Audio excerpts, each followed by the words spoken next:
अगले 24 घंटे के दौरान ईरान के दो बहुत बड़े हथियारों को लेकर इजरायल और अमेरिका में रिपोर्ट पहुंचने वाली है। इजरायल को डराने के लिए ईरान ने बहुत बड़ा फैसला किया। ईरान ने दरअसल दो बहुत ही खतरनाक खौफनाक वेपन सिस्टम को अब तक छुपा कर रखा हुआ था, लेकिन अचानक उन्हें सामने लाकर ईरान ने अपना इरादा साफ कर दिया।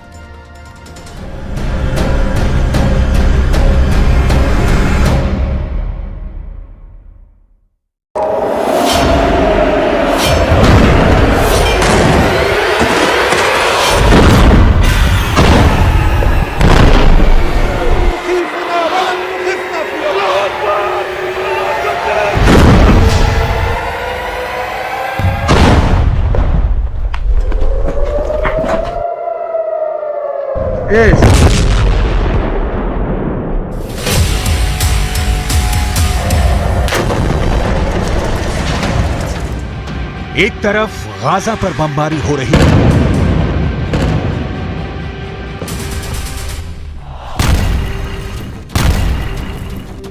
दूसरी तरफ ईरान के सुप्रीम लीडर अली खामनेई के दौरे ने इजरायल को खौफ से भर दिया है। एक तरफ इजरायल पर बम गिर रहा है, दूसरी तरफ ईरान से आई इन तस्वीरों ने नेतन्याहू की सेना का दिल बैठा दिया है।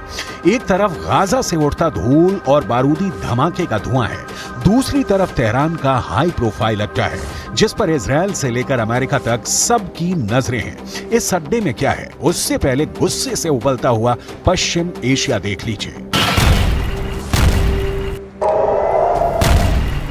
ये ईरान की राजधानी तेहरान है। इजरायल का झंडा जलाया जा रहा है। गाजा में बमबारी, करीब 13,000 लोगों की मौत और इनमें 5,000 बच्चों की लाशों को देखकर पूरा पश्चिम एशिया एक बड़े युद्ध की तरफ बढ़ता हुआ नजर आ रहा है।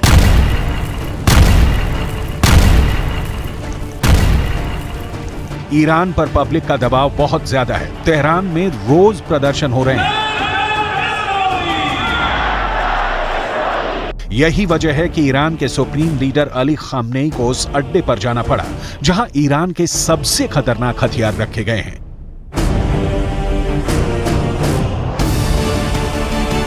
यहीं से निकली ये तस्वीर पूरी दुनिया में वायरल हो रही है। ईरान के सुप्रीम लीडर अली खामनेई के सामने है ईरान का सबसे खतरनाक ड्रोन जिसका नाम है गाजा। इस ड्रोन को ईरान का सबसे पावरफुल लीडर क्यों देख रहा है? इस वक्त पूरी दुनिया में इसके मतलब निकाले जा रहे हैं। ईरान ने गाजा नाम का जो ड्रोन बनाया है, ये 2000 किलोमीटर के दायरे में ऑपरेट कर सकता है। ये 35 घंटे तक 350 किलोमीटर प्रति घंटे की रफ्तार से उड़ान भर सकता है। 35,000 फीट की ऊंचाई तक उड़ सकता है और सबसे खास बात कि ये 13 मिसाइल लेकर उड़ सकता है। ईरान ने इस ड्रोन का नाम बहुत सोच समझ कर रखा है। 2021 में इस ड्रोन को लॉन्च करने के बाद अब इजरायल की बमबारी के बीच गाजा ड्रोन को दुनिया के सामने एक बार फिर लाना, ये ईरान की तरफ से बहुत बड़ा संदेश है। खासकर जब इसके साथ खामनेई की फोटो पूरी दुनिया में वायरल की जा रही है। लेकिन खामनेई के टारगेट पर इस वक्त अमेरिका और इजरायल से ज्यादा अरब वर्ल्ड के वो देश हैं जो इस वक्त गाजा पर बमबारी को देखकर खामोश बैठे हुए हैं। मुसलमान